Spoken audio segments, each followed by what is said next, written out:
പകുതിവില തട്ടിപ്പിന് കുടുംബശ്രീ വഴിയും പ്രചാരണമുണ്ടായി. NGO കോൺഫെഡറേഷന്റെ പകുതി നിരക്കിലുള്ള സ്കൂട്ടറും ലാപ്ടോപ്പും ലഭിക്കുന്നത് ഉപയോഗപ്പെടുത്താൻ CDS ചെയർപേഴ്സൺമാർക്ക് ജില്ലാ കോർഡിനേറ്റർമാരാണ് കത്ത് നൽകിയിരുന്നത്. നിലമ്പൂരിലെ JSS എന്ന സമിതി വഴി പണം നൽകി ആനുകൂല്യം നേടാമെന്നും കത്തിലുണ്ട്. കുടുംബശ്രീ വഴി തട്ടിപ്പ് നടത്തിയതിൽ ദുരൂഹത.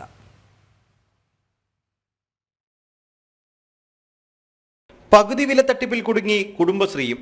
പാതി വിലയിൽ സ്കൂട്ടറും ലാപ്ടോപ്പും തയ്യൽ മെഷീനും വാഗ്ദാനം ചെയ്താണ് തട്ടിപ്പ്.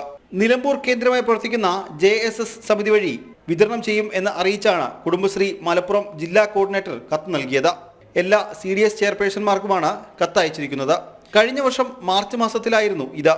സർക്കാർ നിയന്ത്രണത്തിലുള്ള കുടുംബശ്രീ കോടികൾ തട്ടിയ NGO കോൺഫെഡറേഷന്റെ പകുതി വില ആനുകൂല്യത്തിന്റെ പ്രചാരകരായതിൽ ദുരൂഹത നിലനിൽക്കുന്നുണ്ട്. ലാപ്ടോപ്പിന്റെയും തയ്യൽ മെഷീന്റെയും സ്കൂട്ടറിന്റെയും ഉപഭോക്താക്കൾ അടയ്ക്കേണ്ട പകുതി വിലയുടെ വിവരങ്ങളും കത്തിലുണ്ട്. മലപ്പുറം ജില്ലയിൽ മാത്രം ഇതിനകം പാതിവില തട്ടിപ്പിൽ 20-ലേറെ കേസുകൾ പോലീസ് രജിസ്റ്റർ ചെയ്തു. 300-ലേറെ പരാതികൾ വിവിധ പോലീസ് സ്റ്റേഷനുകളായി ലഭിച്ചു. ഇതിനിടെ പാതിവില സ്കൂട്ടർ തട്ടിപ്പിൽ നിലമ്പൂരിലെ ഏജൻസി ഓഫീസിൽ പോലീസ് പരിശോധന നടത്തി. രേഖകൾ പിടിച്ചെടുത്തു.